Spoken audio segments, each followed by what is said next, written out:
Welcome to I think it's our fourth AI for Nonprofits webinar.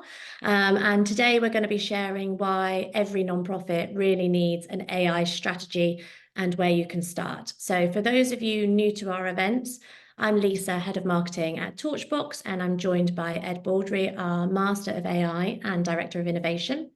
So AI is no longer just a buzzword, it's actively reshaping our society and in turn the nonprofit landscape. And thought leaders across various fields have recognised its potential to become a general purpose technology capable of changing the course of history, much like steam and electricity did. Organisations like the World Food Programme and WWF are already harnessing AI for impactful projects. And these kinds of projects show how AI is more than just a tool. It's affecting everything now, from cultural dynamics to political landscapes. So this isn't just about keeping pace with technology, it's about leveraging it and amplifying your mission and making a greater impact. So we're here today to share our strategic AI framework for nonprofits, which is an approach that's been crafted by Ed and Andy and the team through extensive research and collaborating with organisations like Oxfam and Mind and RNIB. And this framework isn't just about understanding AI, it's about harnessing its power for positive change and making sure that it aligns with your organisation's structure and processes. Without an AI strategy, nonprofits do risk falling behind and missing out on opportunities to optimise resources and expand your reach and ultimately achieve your mission. So after the next sort of 40-ish minutes today, we hope that you'll have a deeper understanding and practical insights for shaping an AI strategy for your organisation. We will be taking questions. So as it's just Ed and I on today, we've got one spot in the middle to ask Ed some questions live. So please put them in the Q&A in the chat and I'll try and keep an eye on them. And we have got time at the end as well for more questions. I will share the deck and any resources that we reference in the follow-up email, and I will answer I won't. Ed will give me the answers to any questions that we've missed during the session as well. For anyone that needs it, you can activate live transcript from the Zoom meeting controls. And I think that's it from me, so I'm going to hand over to Ed. Perfect, thanks Lisa. Let's hope that the screen sharing gremlins are friendly today. It looks like it's sharing correctly, so cool, thanks. Lisa has just done a really good summation in 4 minutes of what will actually take me 35, 40 minutes to get through. But we're here to talk about how you can shape your nonprofit's AI strategy and enable you to navigate this new world. And I'm going to be doing that in 3 parts, right? The first is why I'm still banging on, or why we're still banging on about AI, why this thing is still important. What we think the strategy looks like for handling the change that AI is bringing, and the fact that, unfortunately, this doesn't look like it's optional, right? This is a big deal that we're all going to need to engage with. As Lisa mentioned, there's quite a lot of content that we'll be going through, and I'm going to pause at the end of section 2. So if there are any questions from section 1 or section 2 that you want to ask, pop them in the Q&A, and I will do my best to answer them before we go into the "this is not optional" polemic, as I've been calling it in our practice runs. Let's start with why we're still banging on about AI, shall we? And to do that, let's just take a very, very quick step backwards. I think everyone at this point is pretty familiar with what this artificial intelligence stuff is, but it's technology, right? It's a suite of technologies, and reductively, they're mimicking human capabilities. So that means that machines are able to learn and adapt. They can speak, hear, and see. They can plan and schedule, or they can, emulate deep expertise that previously we believed were only human.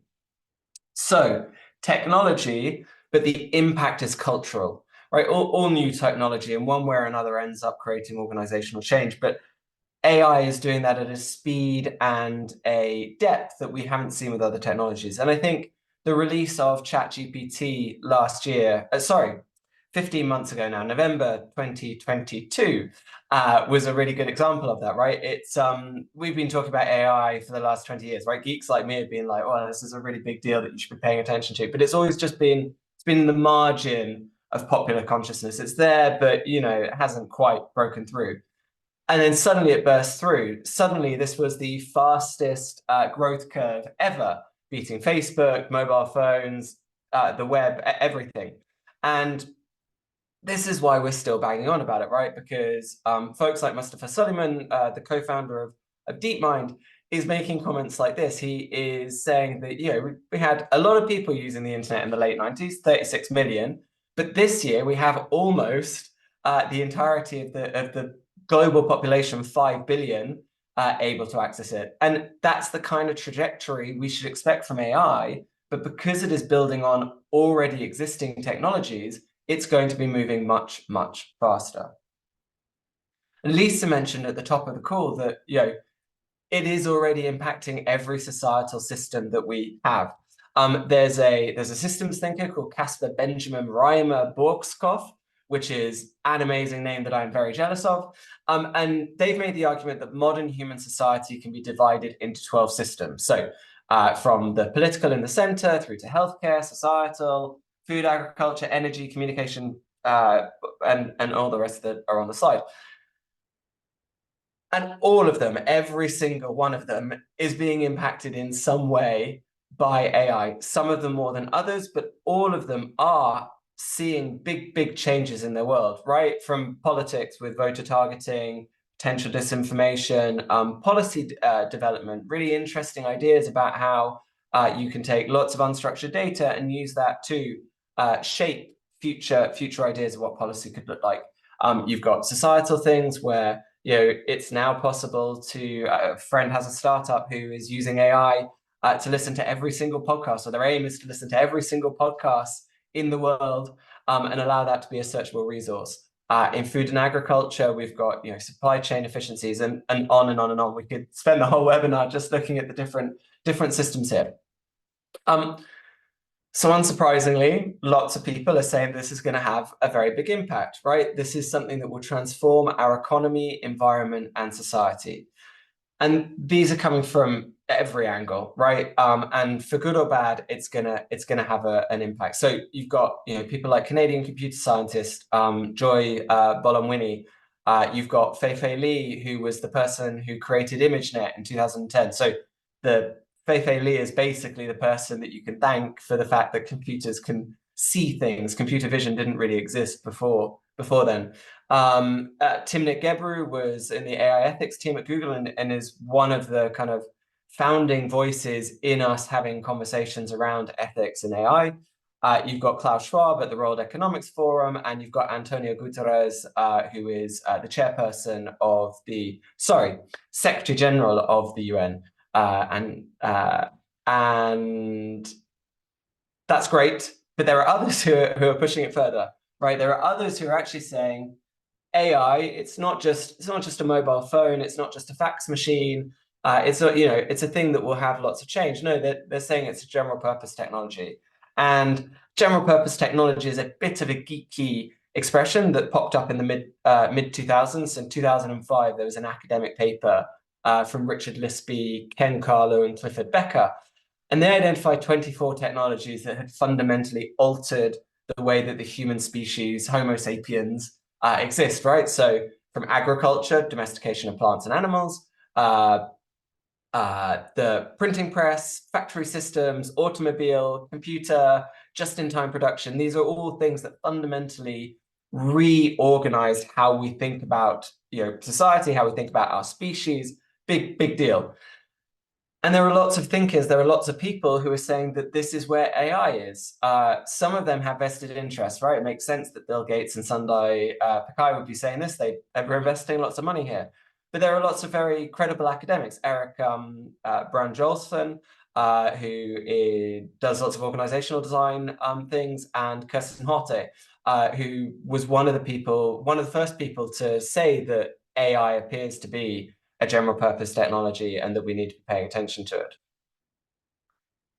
So the definition, the characteristics, so general purpose technologies obviously differ from one another, but they all share the same characteristics with one another. We can all recognize them as a single technology. They're pervasive throughout society. They improve over time, so they're continually compounding as they get better. And there are lots of innovation spillover effects. So it's not just the initial technology itself, it's those things that the technology enables. And with AI, it's fairly clear that we have a near perfect bingo here. And this was what Kirsten Hotte was arguing in her academic paper. The only bit where it's maybe not as clear is this idea of it being a single recognizable technology. At the moment, it's still very much as a suite of technologies. But it's worth bearing in mind that electricity that we think about as a cohesive whole, at one point, when it was first emerging, very definitely wasn't. Alternating current and direct current were head-to-head battle with one another. They are still two completely different systems, but we recognize it as a single technology. So what does that look like? Well, it might look a little bit like this. Tim Urban's an author who had a post about AI go massively viral. And his key thesis, theory, idea, the bit that really resonated was the possibility that we're at an inflection point. But the conundrum for humans is that we can't see into the future, right? This is sort of the challenge that we can look left, but we can never look right when we're looking at a time chart. And that makes it really hard to plan, right? We know that a big thing is happening, but we can't plan for what that big thing is. And if we go back in time, Lisa mentioned steam power and electricity again at the beginning. And if we look at steam power and electricity, we can see how hard it is to plan, right? The transition from steam to electricity was not obvious. Steam had these big, clunking, dangerous machines in the middle of the factory, right? You needed to distribute the power from those machines with pulleys, pistons, and everything else. Flip side, electricity can be really neatly delegated to different bits of the factory, right? You've got small electrical motors, and they let you create what we would recognize as a modern day assembly line, which in hindsight seems super obvious, but actually took about 3-4 decades to actually happen. It's possible to say, okay, well, the Victorians and the Edwardians they weren't, as smart as us, or they lacked something that we have now.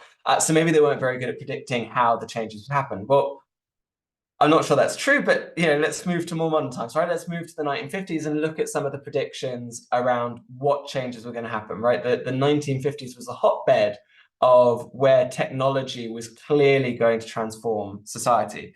And this is a great little book of predictions. And the 1950s look very much like, the future from the 1950s look very much like the 1950s themselves.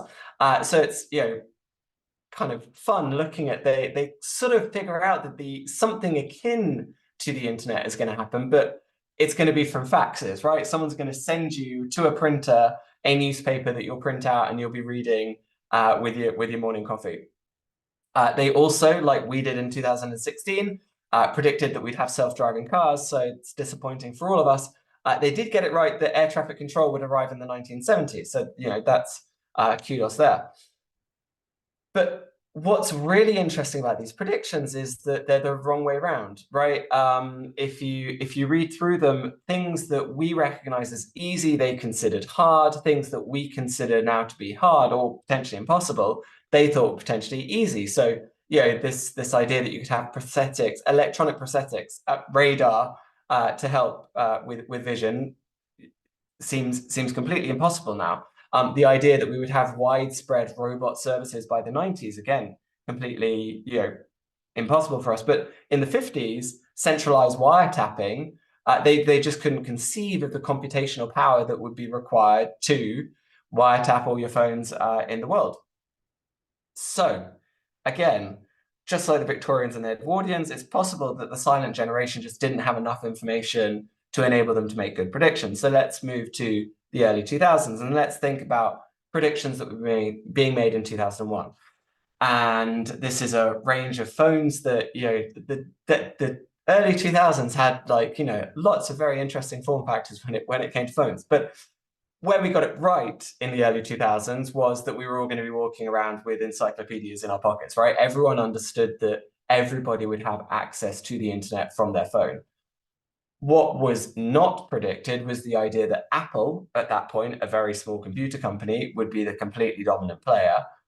We couldn't conceive of ephemeral social networks like Snapchat. How could we? The concept of photography, messaging in that sort of form just didn't exist. Voice services like Alexa didn't exist. the idea that you would have disruptors like DJI that could use the internet, just-in-time manufacturing, and all the other compounding effects, again, didn't exist. We were all stuck here in the early 2000s, and we're here again. We can't see to the right of the chart. So cool. One solution would be to just give up, right? Just, that's it. Can't see into the future. Crack on. Don't worry about anything. We'll just do whatever happens, and we'll see. We'll see where we get to. Which you will be unsurprised to hear is not my answer to the problem, because it would mean we were only speaking for 15 minutes on this webinar. No, I think what we need to do is that we should recognize that we can't do any sensible far future planning. We're too anchored to the present. So it leads to the next question, okay, what can we do? And I think the only reasonable thing that we can do is that we can make sure that we are learning as organizations, right? As individuals within organizations, as organizations within an ecosystem, and more broadly within society, we need to be recognizing how to quickly learn and adapt to change. And that requires a strategy. And I would just mention again that there's a density of content I'm about to share. So please do ask in the Q&A any questions you have, and we'll pick them up at the end of this section. And I will also caveat that having looked at the guest list for folks coming to this webinar, most people here are the head of strategy, head of digital, they're in the comms team. Strategy is a team sport. It is something that needs to be shared with peers. It's not just the communications directorate. It needs to be all the different directorates. It needs to involve the exec level, the C-suite. And that's something that's really critical to making sure that strategy is successful within organizations. So I suspect you already agree with this quote from Stanford Social Innovation, because otherwise you probably wouldn't have joined this webinar. If you didn't agree with this before, hopefully you agree with it now. But either way, I guess I would say I wholeheartedly agree with this statement that nonprofit engagement with artificial intelligence is necessary and requires thoughtful preparation. And the thoughtful preparation on the end there is particularly important because nonprofits are intricate networks and complex interconnected systems, right? And that means we need to take a systemic approach to unearth the quite often hidden impacts and opportunities that artificial intelligence presents. And it is a hard sell, this, because there is really no way to sugarcoat it. But this is hard, right? It's hard because strategy requires us to take a realistic view of the present day, right? We have to take an objective view of now, but at the same time as taking that objective view, we need to come up with possible futures that may exist that we can use to increase the impact of our organizations. And that's why for the strategy that we've been creating, we've taken two principles to help get us around that paradox. The first is this idea of zooming in and zooming out. So zooming out, we need to look at the world, right? When we're thinking about our strategy, we need to look at what is outside our organizations, what is happening within society, what is changing, how fast is that changing, what might the future look like? And to mention again, we can't see the future, but we can think about what possibilities may exist when we're considering the outside world.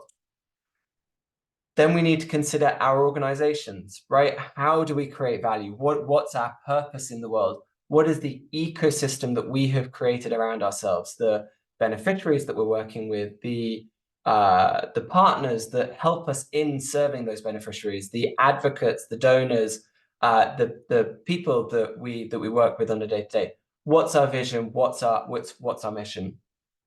And then zooming further in, to get to the people that make this happen, right? The individuals that make up these organizations, the networks of communication that exist between people, the ways of working, how individuals operate, what the culture is like.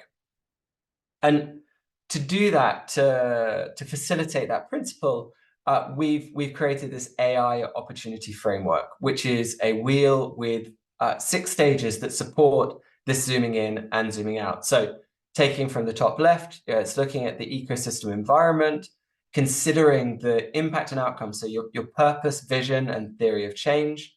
It's moving to value and mission, so value proposition, the business models, what are the interventions that you're making in the world to improve the world? It's then the people and culture, so it's the individuals, it's that zooming in to the culture, the roles, the ways of working. Again, zooming back out again to think about the organizational design. How is the organization set up to enable learning and change? And then finally, the operations and enabling systems that support the mission that you have in the world. So that was principle number 1. Principle number 2 is adopting an uncertainty mindset, right? The future is ambiguous and is unclear. We can't see to the right of that chart. And we take the following approach to creating this uncertainty mindset. So this is an overview, and I will dig into it in a second, but there are 7 discrete stages I'll just give a very quick, brief introduction to. Step number 1, we define the scope and the focus of what we're looking at. Stage number 2 is starting to map the ecosystem that you're in. 3 is considering how that ecosystem will be impacted by change, specifically AI, right? Because that's the lens that we're taking for these strategies. Number 4 is exploring what risks and opportunities exist. And 5 is then taking those risks and opportunities and considering how they can drive your mission as an organization. Once we understand that, we can start designing interventions, and then we can scale those interventions as we see success. And the way that we are measuring this is through strategic experimentation underneath it, right? Experiments are critical to working in new environments. When we don't know anything, we have to learn things as quickly as possible, and taking an experiment, evidence-driven approach is the best way to do that. And the reason we are creating this uncertainty mindset, the reason that is the principle we're taking, is because it enables us to build shared understanding and knowledge both inside and outside your organization. So that means that team members internally, but also beneficiaries, advocates, donors, and partners. It is also enabling you to make decisions that, as I mentioned, are rooted in reality rather than opinion. Right? Following an evidence-based learning approach gives us the best chance of success when we're working in unclear circumstances. I promise I get into the weeds about these different stages. So I'll start from the left, and I will move to the right. And the first then is to talk about scope and focus. And this is looking at the reality of your organization now. And because the lens we're using is artificial intelligence, we're measuring against 5 levels of AI capabilities, from being new to AI through to being an experimenter, established expert, and then up to being a leader. And we're mapping that against 14 key, we're mapping those capabilities against 14 key areas within any organization. So top level, thinking about strategy, moving down into management, so the enablement of the work that you're doing, and then down to the execution layer. And where we end up with the scope and focus is a chart that looks something like this. And it's a scoring system that is used throughout all of the other stages. And what we're designing here is something for transmissibility, right? Most people, either within or outside your organization, don't need all of the data, all of the details. They don't need all of the data. And we found that a map like this, a scoring chart like this, gives a really good overview of where you are to inform those discussions around the scope and focus. Cool. Stage 2, mapping the ecosystem. This is, I guess, classics of organizational design and innovation. So here we're looking at, because we are considering the wheel, we are looking at structural design, we're looking at your business model canvas, the value proposition canvas. We're building out a cultural map if it doesn't exist, or understanding the cultural map if it does exist. And underpinning that is understanding your organization's theory of change, right? why does your organization exist? What is the thing that it is changing in the world? And how do we believe that it can make that change most effectively? We're then zooming back out again. Annoyingly, AI is not the only game in town, right? Artificial intelligence is being compounded and itself is compounding other drivers of change. And that means there's kind of lots of things to be worrying about right now.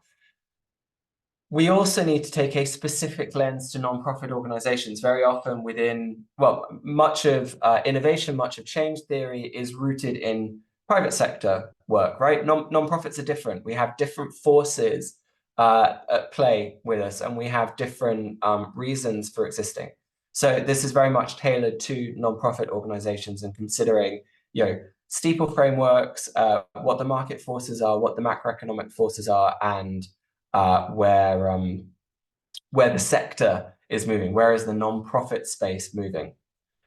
And again, to facilitate transmissibility, we are plotting these drivers of change onto a radar. So we're allowing people to see, okay, these are the things we believe are near-term problems that we need to address, or near-term things that we need to address, and these are the things that move further out. And again, we're plotting the impact on the wheel around the AI opportunity framework and considering how big that might be. We then get to move into the risks, impacts, and opportunities. And we do that on a futures cone. So we are plotting against what will happen in 3 years, 5 years, 10 years. Now, that might sound counterintuitive because I've just spent a good portion of the opening of this webinar saying that we can't see into the future, which is true. We are rubbish at prediction. It is true that whilst I don't believe we can see 10 years from now, I do believe that plotting what we think will happen in 10 years' time helps us to understand what our next best step might be. And how that helps is to plan some scenarios, right? And on the bottom right of this slide, you'll see some of the work that we did internally here in Torchbox. About 18 months ago, it was pretty clear to us that AI was moving from being a big deal to actually something that we needed to engage with right now. And it was that led us to create the ai.torchbox.com website. It was the thing that helped us build out our playbooks for nonprofits. And also, as Lisa mentioned, we've been running a few of these webinars. So it was what helped push us to make those changes. So cool, we've identified impacts, risks, opportunities for our organization. The next bit is to figure out how are we going to move in the direction that we want to, right? And we found that the strategy choice cascade is really helpful here as a starting point. And so that's working backwards, right? What's our winning aspiration? And then what do we need in order to get us there, right? What systems do we need to be in place? Where do we want to be making those changes? How are we going to execute that? And finally, I mentioned this is all being underpinned by experimentation. That means taking our assumptions and testing them. It's the evidence-based approach to working through uncertainty. These experiments are also the critical ingredient for the final two pieces of the process, right? They are the thing that enable us to design change that we want to see, and then they are the thing that enable us to validate that the changes we want to see are scalable and the interventions that we are making can help them be scaled. And so if we combine these two principles together, we get something that's really quite powerful, right? If we can zoom in and out and take an uncertainty mindset, we can, at the top end of it, we can just demystify artificial intelligence and build internal knowledge. None of us are worried about the internet or the World Wide Web anymore because we understand it, right? We understand the machinations of it. We understand how the network works. I mean, we mostly understand how the network works. I suppose there are still some mysteries around bits of it. But it's a known entity, and that's where we want to get to with artificial intelligence within nonprofits.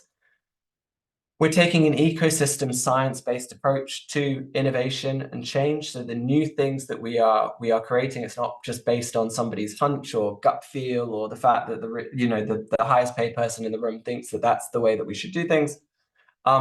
it is not just blindly following the artificial intelligence track. It's recognizing that AI interacts with lots of other drivers of change. It allows us to bridge that strategy and action gap. There's very often lots of conversations about really interesting, important things, and then there's just a full stop. I'm sure everyone on this call will have experienced that, where you have great workshops, there's loads of energy, and then someone says, okay, so how are we actually going to implement this? And we get around that because of the experiments, right? Because we are implementing things from the very first part of the process, introducing new tools, thinking about what could be created, thinking about what value could be delivered for beneficiaries. We don't have that gap between the two things. We can explore new opportunities. And finally, most importantly, we can amplify the impact and scale of influence of nonprofits within the world. And all of this combined means that you'll be operating as a learning operation. And that, as Peter Senge would say, is critical. His famous quote about the only sustainable advantage is an organization's ability to learn faster than the competition. And I guess within the world of nonprofits, don't really like the word competition. I don't really like the word competition.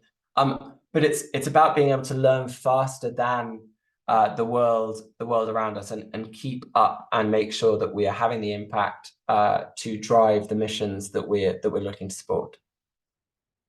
I'm going to pause there, partly because I need to drink some water. Otherwise, I just have clacky tongue syndrome, which is not enjoyable for anyone.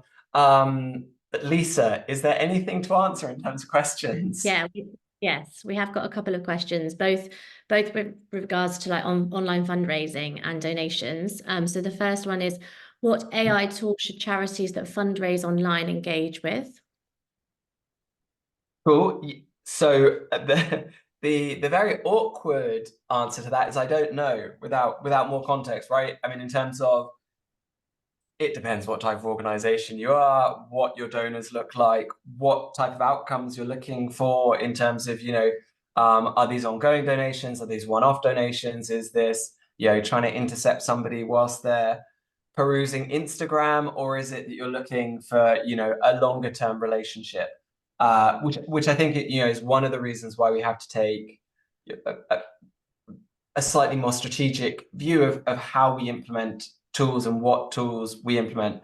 There was a slide from, I think it might have been the first webinar, which was just looking at the number of different applications that exist right now that are using AI. And we had to cut it, but we had to cut products off of it.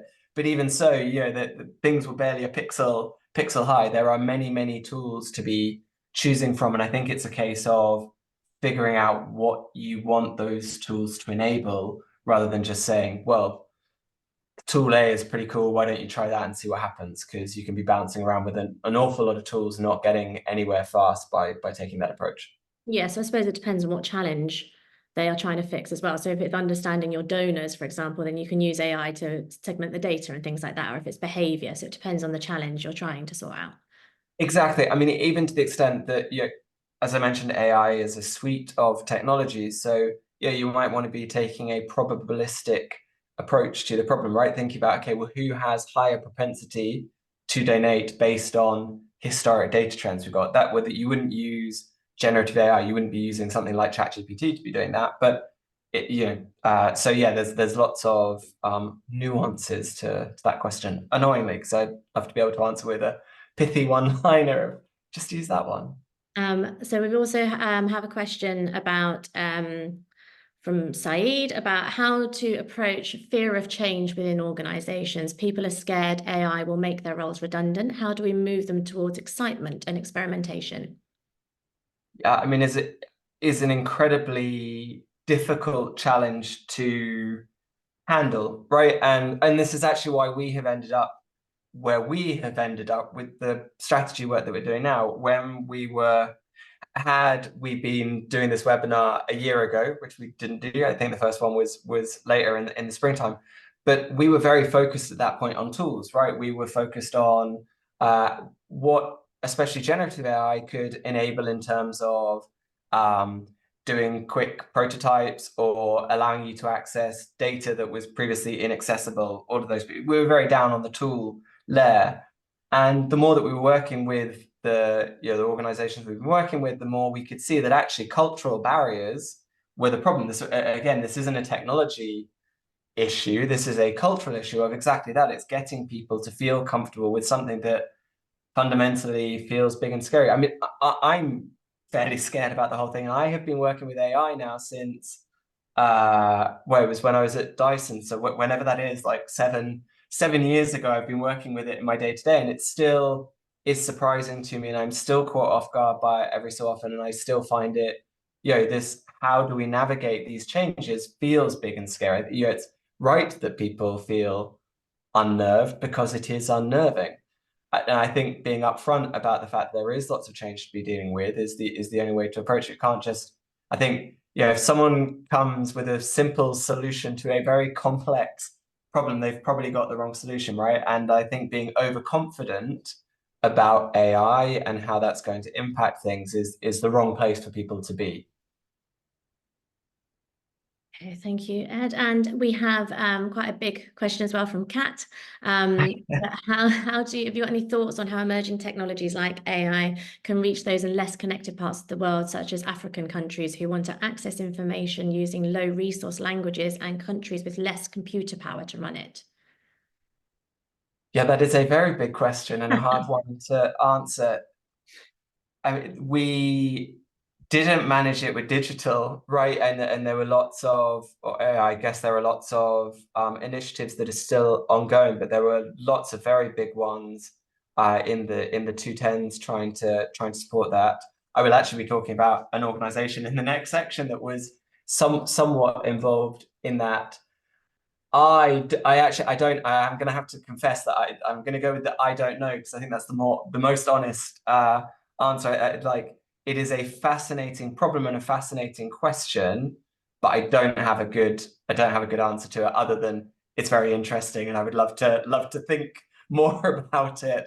I guess that the one thing that's just in the back of my mind is this new device, Rabbit, the new product Rabbit, which is their goal is to try and replace mobile phones, and clearly that as a product will not be able to solve the problem that Kat has raised here. But the idea that we can use AI to simplify information and move it, translate it, synthesize, reduce it, all of those things, feels like it would facilitate, it might enable some of those conversations and some of those information networks to be possible in a way they weren't previously.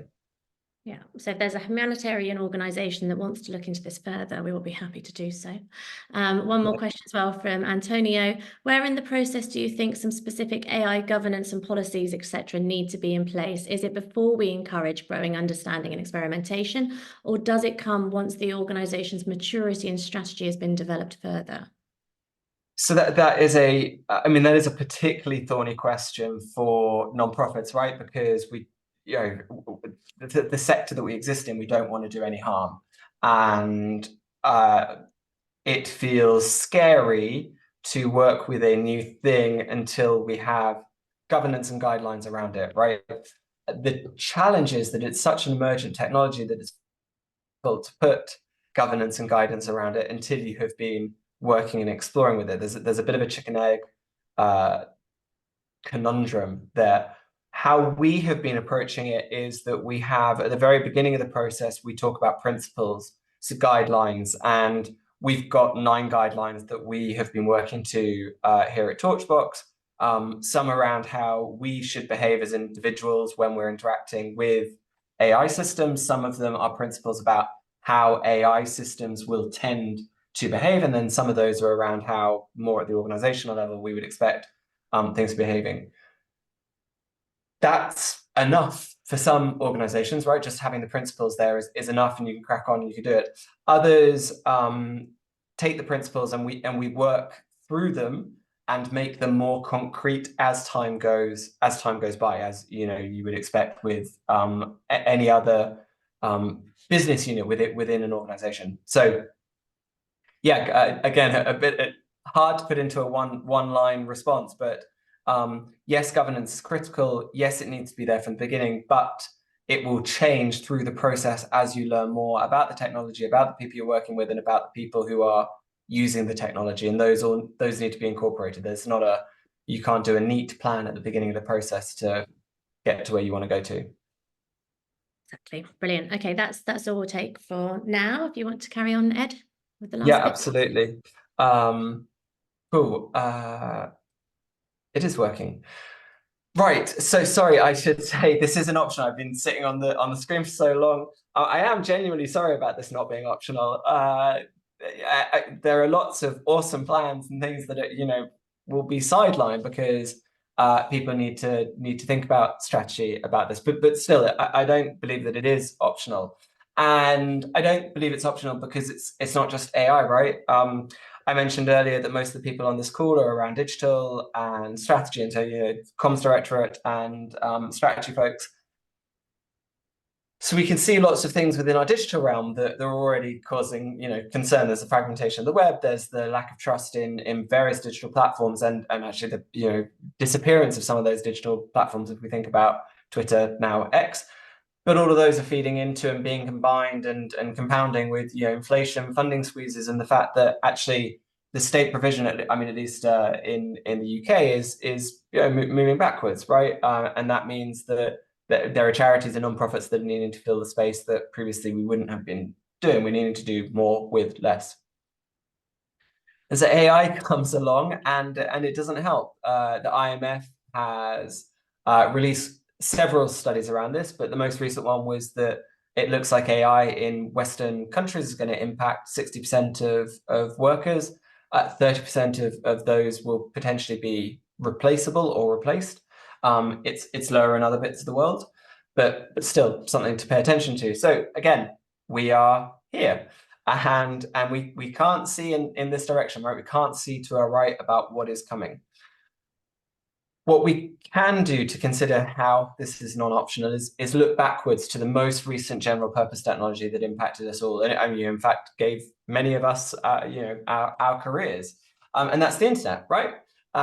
Very slight tangent, just because I wanted to have some nice things within this this webinar.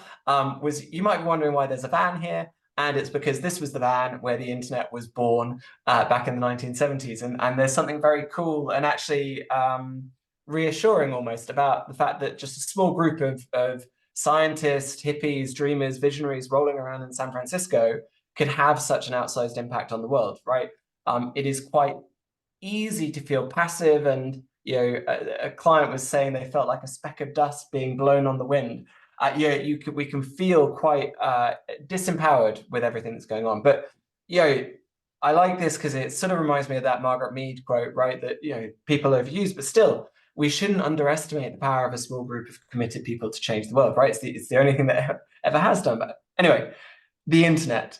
I have bad news to begin with, because one of the first charities I ever worked for was closed by the internet, right? Like to not mince words. So I joined Panos London in late 2008. I finished my master's, and I went there to work on the website.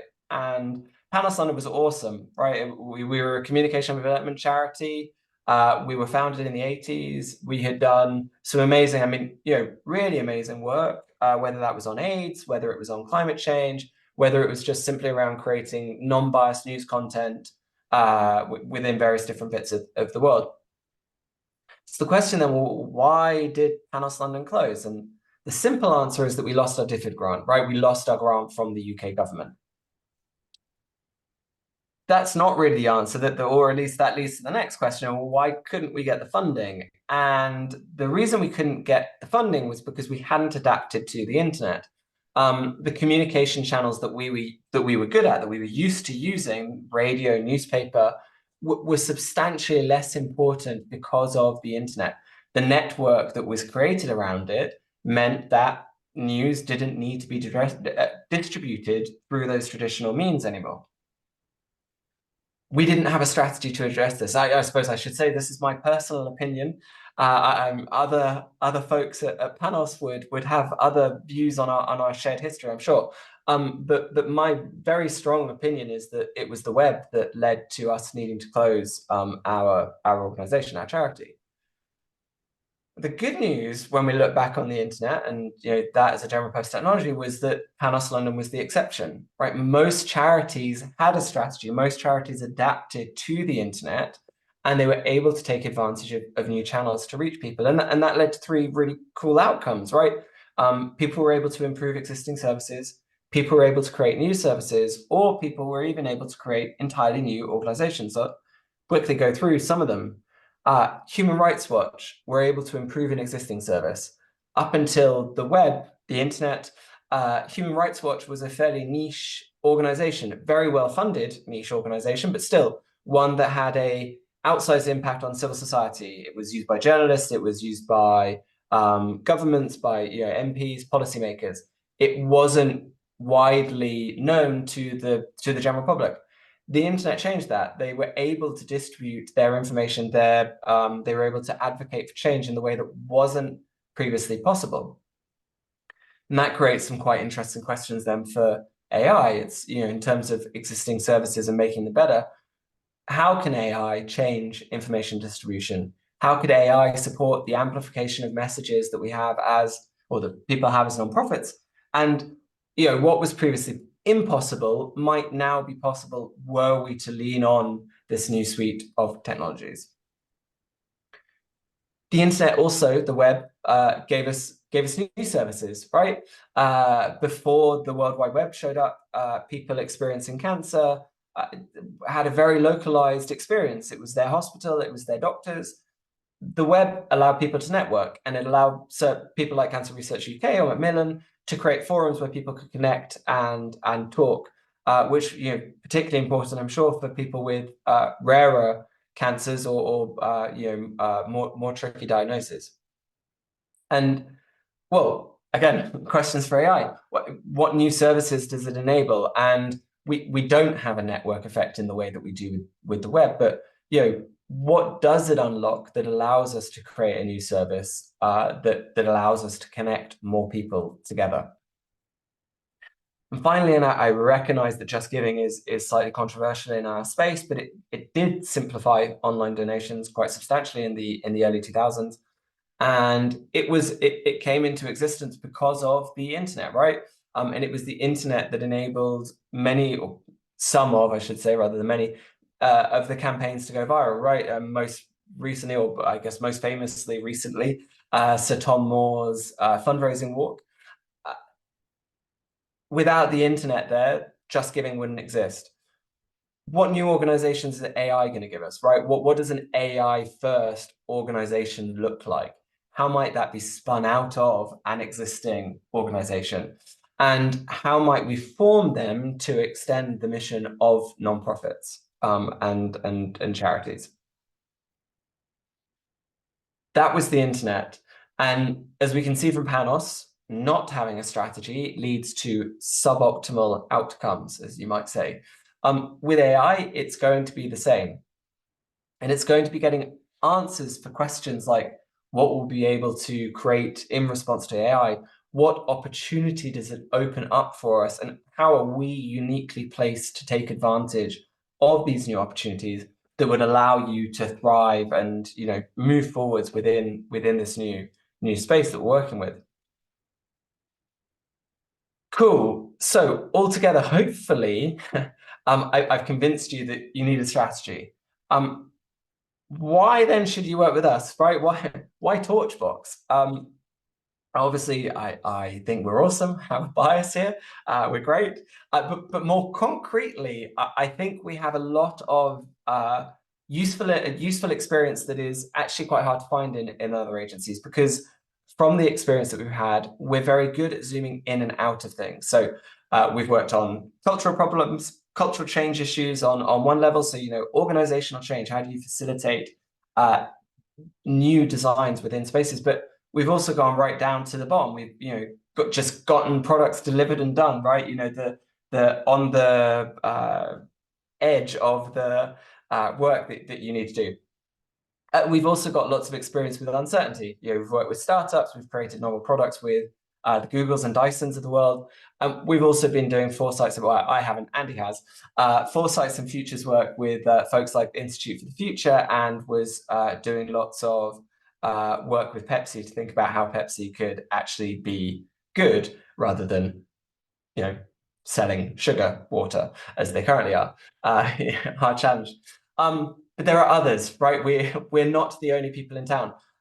I don't think I can stress enough how important I believe it is that nonprofits take a strategy to adapt to the change. If what I'm suggesting, if what Torchbox is suggesting doesn't resonate, if it doesn't sound like it would work for you, explore other options, right? Torchbox, USP is that we've got lots of deep technical expertise. We've been an agency for 24 years. We've created our own content management system. We understand the weeds of technical world. We're also small. We will give you a bespoke experience, and you will be very, very important to us. But that might not work for you, in which case McKinsey might be a really good bet. They're also quite technical, very big, with take several millions off of you, but they will probably do a pretty good job.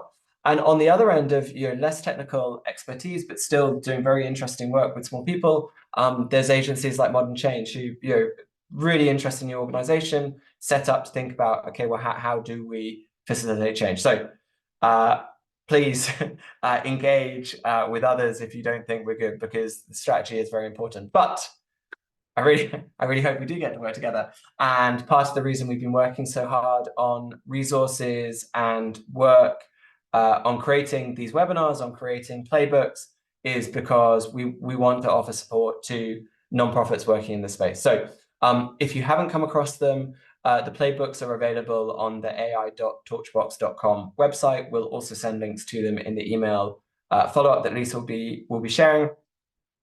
Give them a read. They are deliberately designed with nonprofits in mind. The feedback we had was that there weren't good resources for nonprofits when thinking about being introduced to AI, or what inspiring examples there were, and it gives an overview of the strategy.